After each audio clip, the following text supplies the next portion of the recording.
गंजे मोहल्ले के लंबे बालों वाली सास बहू। ये कहानी एक ऐसे मोहल्ले की जिसका नाम सरकारी कागजों में तो शांति नगर था, लेकिन पिछले कुछ महीनों में यहाँ के लोगों के बाल इतनी तेजी से झड़े कि लोगों ने मजाक मजाक में इसका नाम गंजा मोहल्ला रख दिया। हे भगवान, ये इस मोहल्ले के पानी में खराबी है या मेरी किस्मत में? जब भी कंघी करो गुच्छे के गुच्छे बाहर आ जाते हैं। अरे भाग्यवान सुबह सुबह बालकनी में खड़े होकर क्यों चीख रही हो? और वैसे भी अब कंघी करने का क्या फायदा? तुम्हारे आधे बाल तो नीचे फर्श पर गिरकर सोफे की शोभा बढ़ा रहे हैं। आपको तो बस हर वक्त मजाक ही सूझता है। मेरी परेशानी से आपको कोई मतलब नहीं है। जरा देखिए तो सही, कंधे में कितने सारे बाल फंसे हैं। मुझे तो डर है कि अगले 1 महीने में मैं पूरी गंजी ना हो जाऊं। अरे तुम तो बेकार ही रो रही हो। तुम्हारे सिर पर तो अभी भी थोड़े बाल बचे हैं। जरा मेरी तरफ देखो, सिर की बीच की चांद तो पूरी चिकनी हो चुकी है। हाँ वो तो है, आपका सिर तो अब दूर से ही लाइट रिफ्लेक्ट करता है, पर मुझे अपनी चिंता है। मिसेस शर्मा गुस्से में कमरे के अंदर चली जाती हैं। वहीं नीचे सड़क पर मोहल्ले की 2 और औरतें मिसेज वर्मा और उनकी सहेली हाथ में पूजा की थाली लिए मंदिर की तरफ जा रही होती हैं। पता है बहन, टीवी पर वो बड़ा सा एड देखकर मैंने 500 रुपए का इतना महंगा हर्बल तेल मंगवाया था। दावा कर रहे थे कि 1 हफ्ते में नए बाल उगाएंगे। फिर क्या हुआ बहन जी, कुछ फायदा मिला क्या? खाक फायदा मिला। सब टीवी वाले नाटक दिखाते हैं, उस महंगे तेल को लगाने से कोई आराम नहीं मिला, बल्कि बाल और ज्यादा टूटने लगे। अब तो सिर पर पल्लू रखने में भी डर लगता है कि कहीं बचे कुछ बाल भी ना साफ हो जाए। बिल्कुल सही कह रही हैं आप। मैंने भी अपनी बहू और बच्चों के कहने पर ऑनलाइन एक बड़ा ही नामी शैम्पू मंगवाया था। उसे लगाकर तो ऐसा लगा जैसे सिर पर केमिकल की बाढ़ आ गई हो। दोनों औरतें बड़बड़ाती हुई मंदिर की तरफ बढ़ जाती हैं। ठीक उसी के पास राजू की चाय की दुकान है, जहां मोहल्ले के कुछ आदमी सुबह सुबह अखबार पढ़ने और चाय पीने इकट्ठा हुए थे, जो इन औरतों की बातें सुन रहे होते हैं। देख रहे हो भाई साहब, इस मोहल्ले में कोई और टॉपिक ही नहीं बचा। औरतें मंदिर जाएं या सब्जी मंडी, हर जगह सिर्फ गंजेपन और बाल झड़ने की डिस्कशन चलता रहता है। हाँ वर्मा जी, बात तो आपकी एकदम 16 आने सच है। मेरी दुकान पर जो भी आता है चाय के साथ बाल झड़ने का दुखड़ा जरूर रोता है। अरे राजू, अरे एक कड़क चाय देना बिना शक्कर की। और भाई रामू, तू वहाँ चाट के ठेले पे खड़े खड़े इतना खुश क्यों हो रहा है? तुम्हारी तो लॉटरी लगी है जैसे। अरे शर्मा जी, आपकी बात सुनकर मुझे भी हंसी आ गई। आप लोग सुबह सुबह ही बालों का रोना लेकर बैठ जाते हैं। बड़े आए हंसने वाले। अरे तेरे सिर पर तो हमेशा ये बड़ी सी काप लगी रहती है। तेरे बाल नहीं झड़ रहे हैं क्या जो तो इतना खुश है? जरा टोपी हटाकर तो दिखा। अरे वर्मा जी, मेरी पोल क्यों खोल रहे हो? लो देख लो मेरा सर का हाल भी। रामू मुस्कुराते हुए अपने सिर से कैप हटाता है। उसके सिर के बीच का हिस्सा पूरी तरह साफ है, सिर्फ साइड में थोड़े बाल बचे थे। ये देखकर चाय की दुकान पर बैठे सभी लोग जोर से हंसने लगते हैं। देखा आपने, जो हाल आपके बालों का है वही हाल मेरे बालों का भी है। इस कैप के पीछे यही राज छुपा है, पर अब कर भी क्या सकते हैं? हाँ रोने से तो बाल वापस आएंगे नहीं। बात तो तेरी सही है भाई, इस मोहल्ले का यही नसीब बन चुका है, लेकिन भगवान जाने इसका क्या इलाज है। तभी अचानक मोहल्ले के एक मोड़ पर एक बहुत बड़ी चमचमाती हुई लग्जरी गाड़ी आकर रुकती है। गाड़ी के पीछे एक बड़ा सा सामान ढोने वाला ट्रक भी था। गाड़ी देखकर चाय की दुकान पर बैठे लोग, बालकनी में खड़ी औरतें और रास्ते से गुजर रहे दूध वाले सोहन और सब्जी वाले कालू अब सब अपनी जगह पर ठहर जाते हैं। अरे भाई कालू, अरे देखना जरा, इतनी बड़ी गाड़ी में अपना मोहल्ला में ये खाली पड़े बंगले के सामने काहे आके रुक रही है? लगता है कोई अमीर पार्टी इस मकान को खरीद कर रहने आई है। रुक देखते हैं कौन उतरता है गाड़ी से। तभी गाड़ी का दरवाजा खुलता है। सबसे पहले गाड़ी से मोहन प्रसाद और उनके दोनों बेटे मुकुल और रोहन उतरते हैं, लेकिन जैसे ही गाड़ी के पिछले दरवाजे से मधुबाला, निशा और पारुल बाहर निकलती हैं तो पूरे मोहल्ले के लोगों की आंखें फटी की फटी रह जाती हैं। दोनों ने सुंदर सिल्क की साड़ी पहनी हुई थी, आंखों पर चश्मा, लेकिन सबसे हैरान करने वाली चीज थे उनके बाल। पारुल बेटा देखो, यही हमारा नया घर है। जगह तो काफी शांत और अच्छी लग रही है। हाँ मम्मी जी, घर बहुत सुंदर है, हवा भी अच्छी चल रही है, लेकिन पता नहीं क्यों यहाँ के लोग हमें थोड़ा अजीब तरीके से देख रहे हैं। अचानक हवा के एक झोंके से पारुल के खुले घने रेशमी बाल हवा में लहराने लगते हैं, जो उसकी कमर के भी काफी नीचे तक जा रहे थे। वहीं सास मधुबाला ने एक लंबी मोटी चोटी गूंथ रखी थी जो उनके घुटने को छू रही थी। ये देखकर पूरे मोहल्ले में सन्नाटा खिंच जाता है। बालकनी से झांक रही मिसेज शर्मा और मिसेज वर्मा तो जैसे सदमे में आ जाती हैं। ओह माय गॉड, वर्मा बहन जरा नीचे देखो, वो जो नई औरत आई है उनके सिर पर बाल है या कोई काला रेशम का जाल है? अरे नहीं बहन, मुझे तो ये पूरी तरह नकली लग रहे हैं। आज के जमाने में इतने लंबे और घने बाल असली में हो ही नहीं सकते। पक्का विग लगा रखी है दोनों ने। हाँ हाँ बिल्कुल सही कहा, विग ही होगी। कल को पास जाकर जरा खींच कर देखना पड़ेगा कि असली है या नकली। नीचे सड़क पर दूध वाला सोहन और सब्जी वाला कालू भी अपनी टोकरी और केतली पकड़े वहीं जमे हुए थे। अरे सच कहूं तो इन दोनों सास बहू के सिर पर जितने बाल है ना, उतना तो हमारा पूरा गंजा मोहल्ला में सब लोगों के सिर पर बाल मिलाकर नहीं होगा भाई। बात तो तूने 1 लाख की कही है सोहन, पर भाई ये हमारा मोहल्ला है, यहाँ बड़े बड़ों के बाल उड़ जाते हैं। देखना 2 महीने यहाँ रहेंगी ना तो इनका भी हमारी तरह ही हाल हो जाएगा। भाई साहब, ये परिवार तो बड़ा हाई फाई लगता है, पर इनके बाल देखकर तो सच में पूरे मोहल्ले की औरतें डिप्रेशन में आ जाएंगी।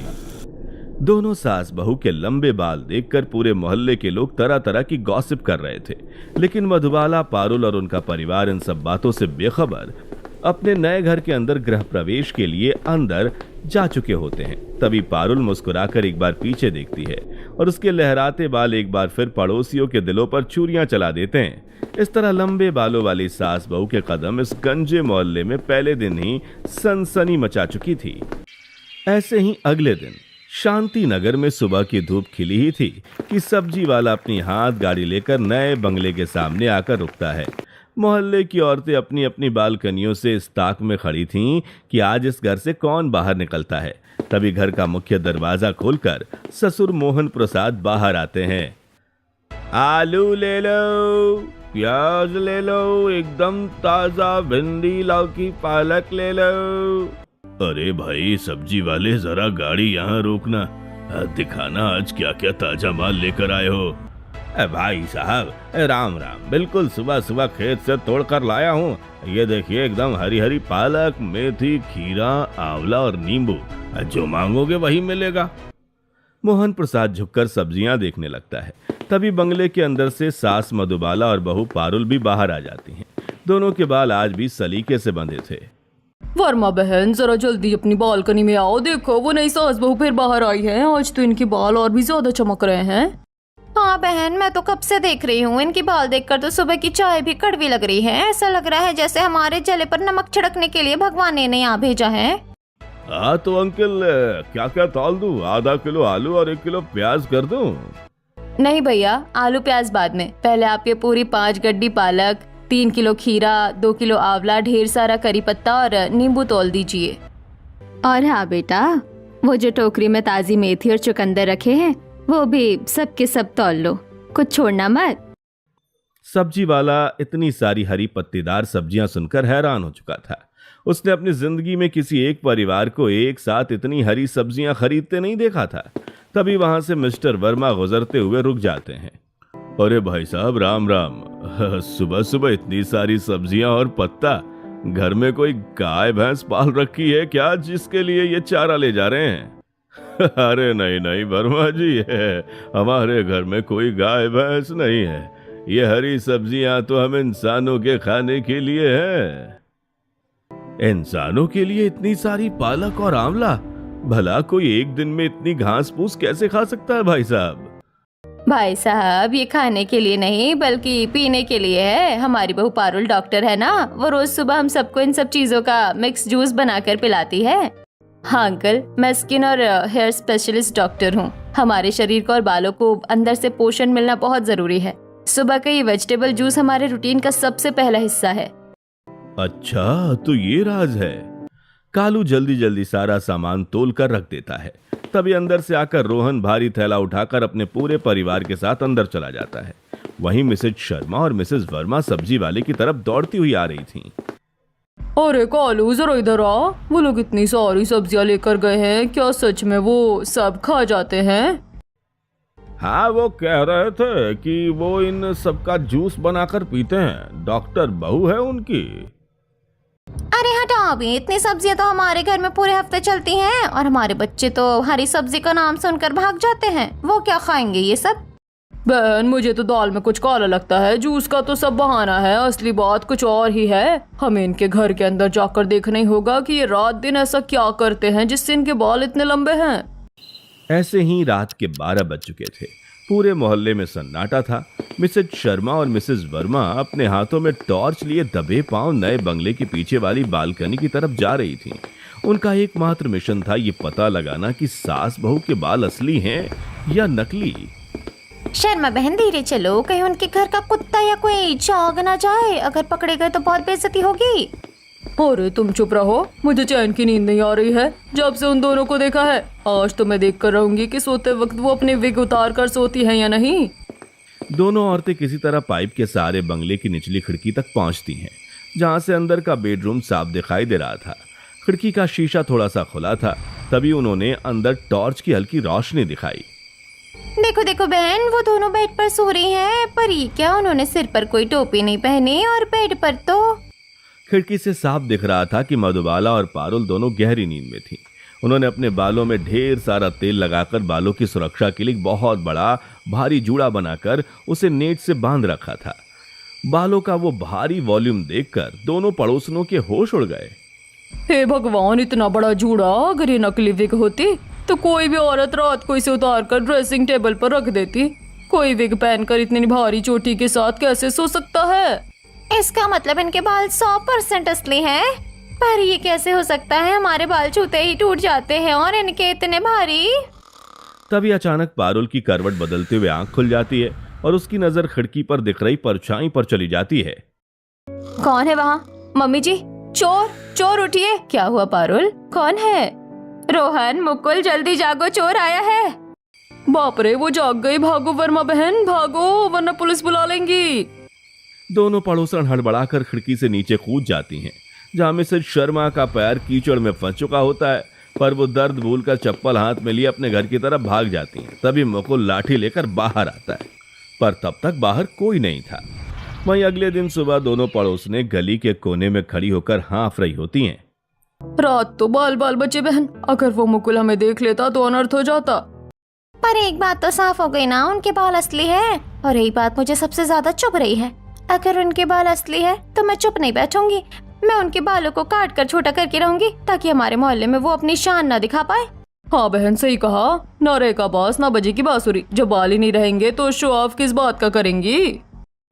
दोपहर के वक्त एक ऑनलाइन डिलीवरी बॉय बाइक पर 2 बड़े बड़े कट्टे लेकर बंगले के बाहर रुकता है। मोहल्ले के लोग राशन की लोकल दुकान से मिलावटी दालें और केमिकल वाले सामान खरीदते थे, लेकिन इस घर में सारा सामान ऑनलाइन आ रहा था। तभी मिसेज शर्मा और मिसेज वर्मा चीनी मांगने के बहाने सीधे घर में घुस जाती हैं। अरे मधुबाला जी, घर में है क्या? वो थोड़ी सी चीनी चाहिए थी, मेहमान आ गए हैं अचानक। अरे शर्मा बहन, आइए। चीनी क्या, आप बैठिए, मैं अभी मंगवाती हूँ। पारुल बेटा, जरा चीनी लाना। दोनों औरतें सोफे पर बैठ जाती हैं, पर उनकी आंखें हॉल में रखे सामान पर थी। डिलीवरी बॉय कट्टे से ऑर्गेनिक दाल, बिना पॉलिश के चावल, अलसी के बीज, कद्दू के बीज और नट्स निकाल रहा होता है। अरे मधुबाला जी, इतना सारा राशन क्या पूरे साल का स्टॉक एक साथ जमा कर रही हैं या कहीं बाहर दुकान खोलने का इरादा है?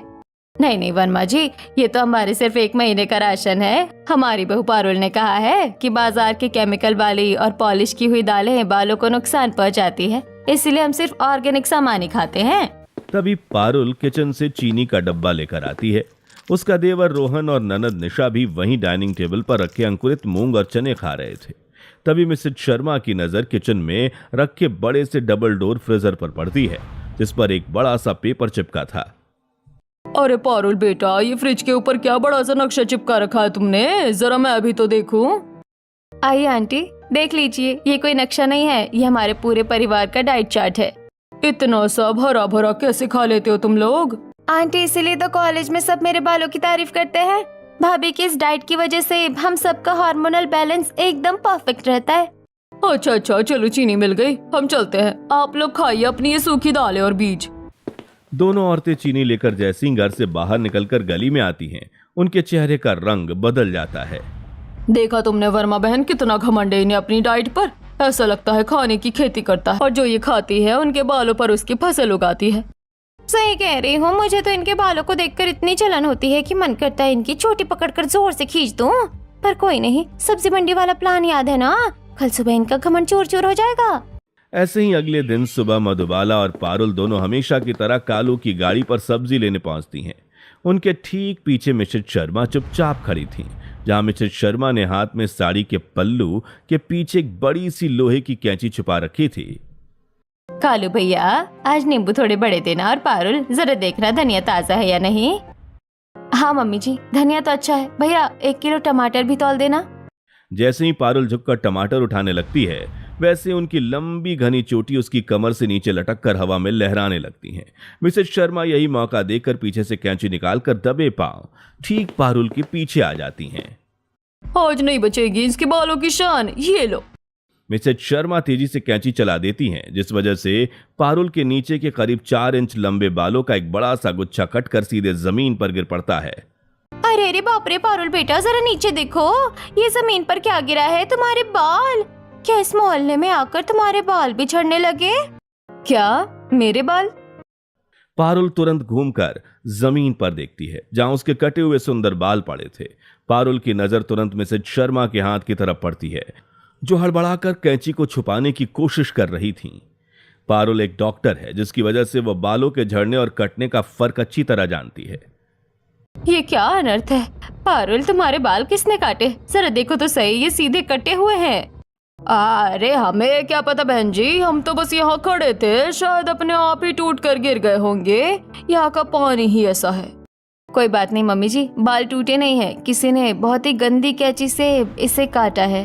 पर काटने वाले को शायद ये नहीं पता कि जो बाल अंदर से स्वस्थ होते हैं वो बहुत जल्दी दोबारा लंबे हो जाते हैं। चलिए घर चलें। पारुल जमीन से कटे हुए बाल उठाकर बिना किसी से लड़े अपनी सास का हाथ पकड़कर घर के अंदर चली जाती है। अरे बहन, इसने तो कोई हंगामा ही नहीं किया, उल्टा मुस्कुराकर चली गई। बढ़िया है डॉक्टर, देख लेंगे कितने दिन मुस्कुराती है। अभी तो सिर्फ 4 इंच काटे हैं, अगली बार पूरा गंजा ना कर दिया तो मेरा नाम भी शर्मा नहीं। ऐसे ही शाम का वक्त था। मंदिर में घंटियों की आवाज गूंज रही थी। मोहल्ले के सभी लोग वहां इकट्ठे थे। मधुबाला और पारुल भी अपनी लंबी चोटियों को पीछे लहराती हुई भगवान की आरती के लिए आगे खड़ी थीं। शर्मा बहन, आज तो पूरा मोहल्ला यहाँ है, कैंची से काम नहीं बनेगा, कुछ और करना होगा।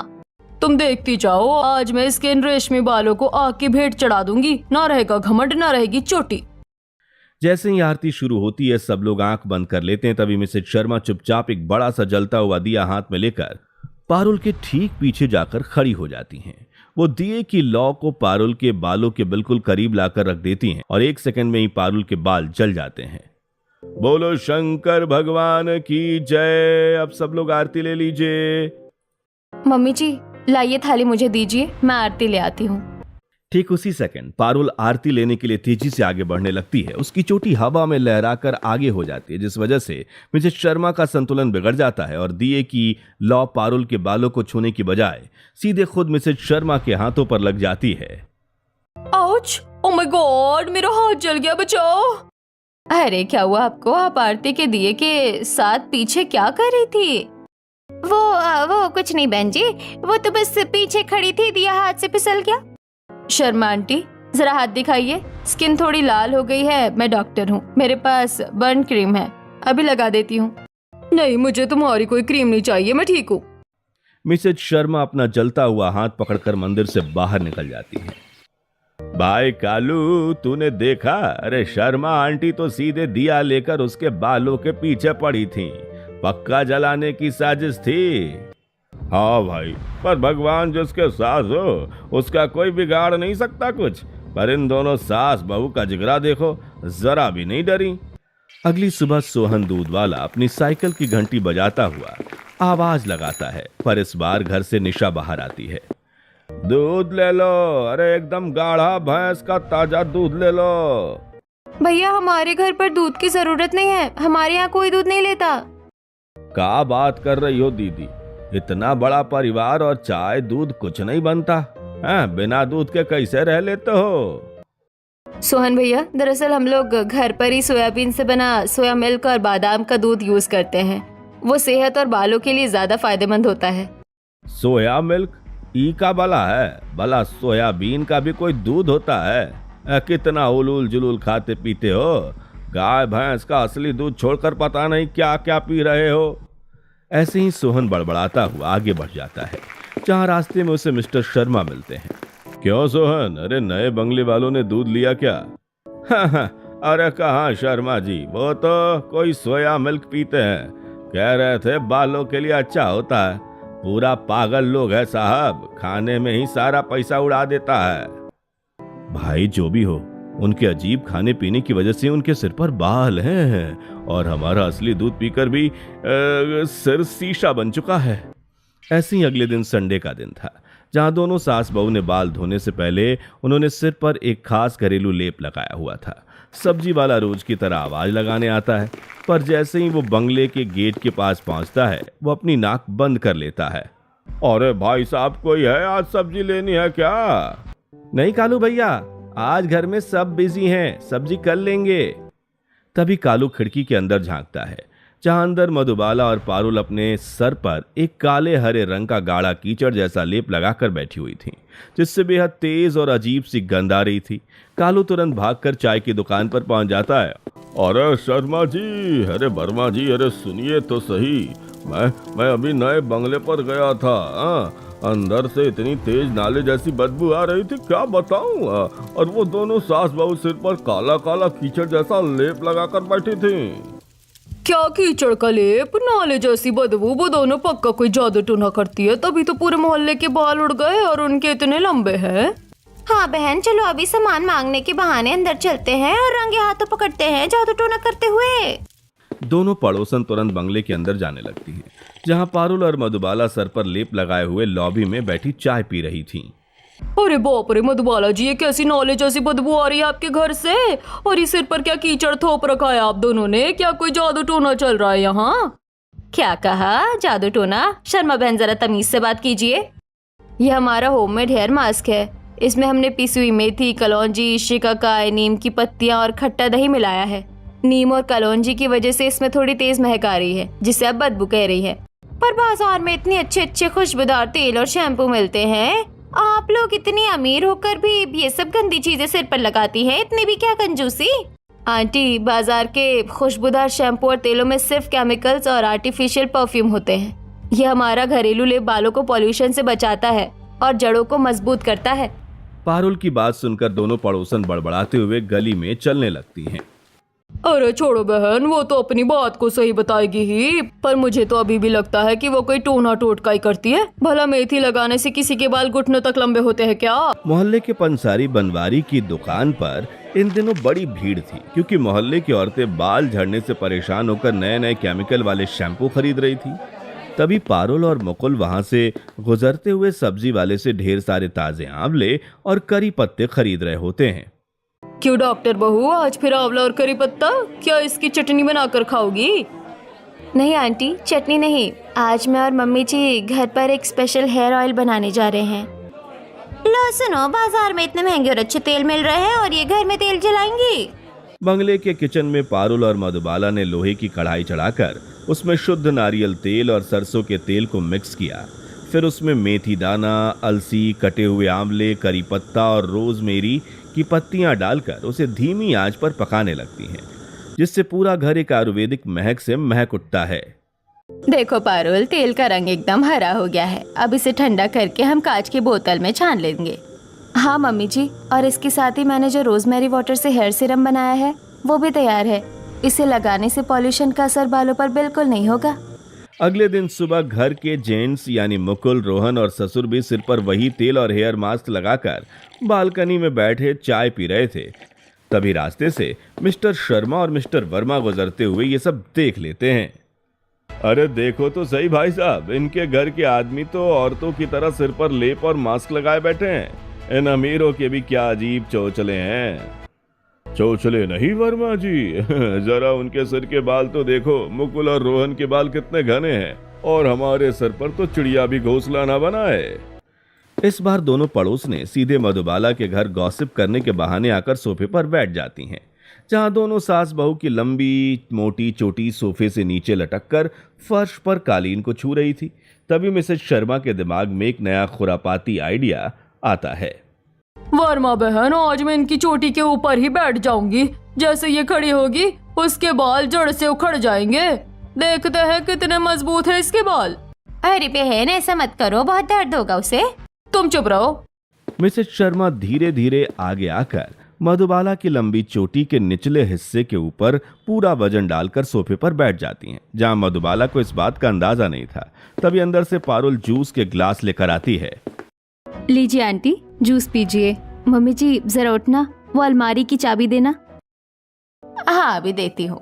मधुबाला जैसी ही तेजी से खड़ी होती है, उनके बाल पर एक जबरदस्त खिंचाव पड़ता है, लेकिन पारुल की प्रोटीन रिच डाइट और होम मेड तेल की वजह से मधुबाला के बाल इतने मजबूत थे कि एक भी बाल नहीं टूटते। उल्टा मिसेज शर्मा झटका खाकर सोफे से नीचे फर्श पर गिर पड़ती हैं।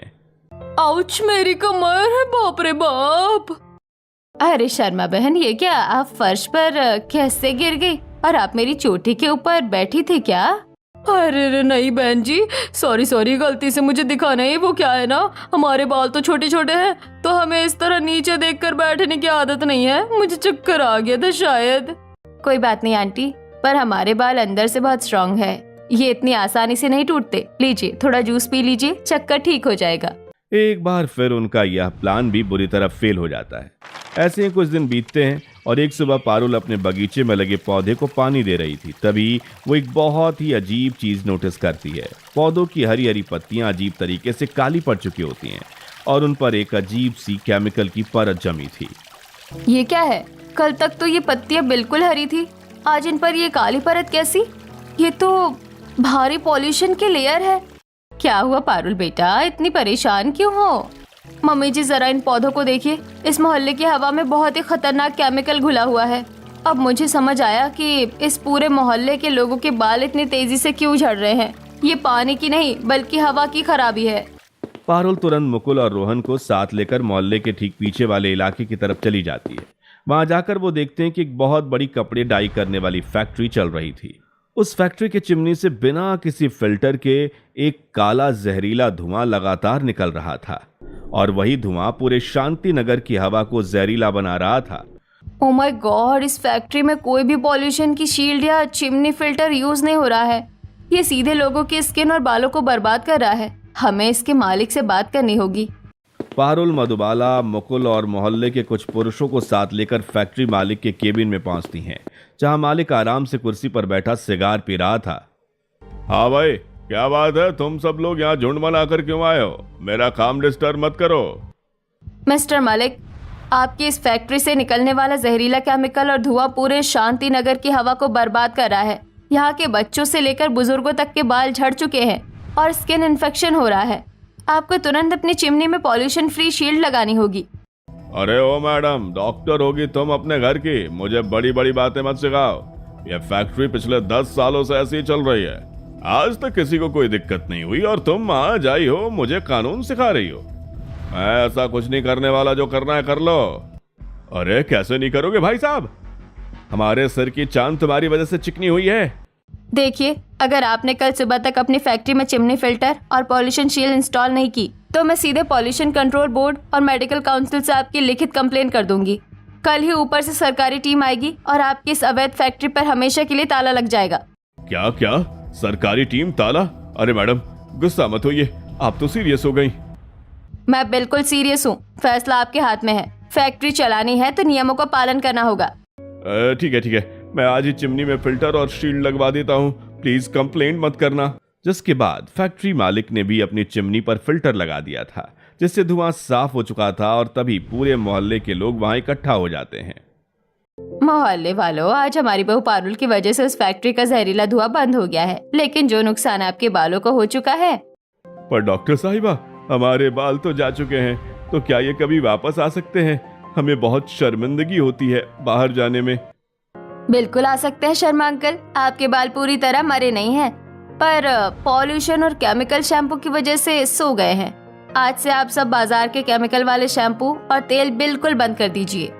पारुल और मधुबाला मिलकर मंच पर बड़ी बड़ी बोतलें रखती हैं, जिनमें उन्होंने घर पर बनाया हुआ हर्बल शैम्पू और मैजिकल हेयर ऑयल भरा था। ये शैम्पू हमने ब्रीठा, शिकाकाई और आंवले से बनाया है और ये तेल मेथी, अलसी और रोजमेरी का है। मैं आप सबको एक एक बोतल मुफ्त में दे रही हूँ। इसके साथ ही आप सबको ये डाइट चार्ट भी फॉलो करना होगा। शरीर के अंदर प्रोटीन जाना बहुत जरूरी है। पर वर्मा बहन, हमने तो इनके बाल काटने और जलाने की कोशिश की थी, फिर भी ये हमारे लिए इतनी मेहनत कर रही है।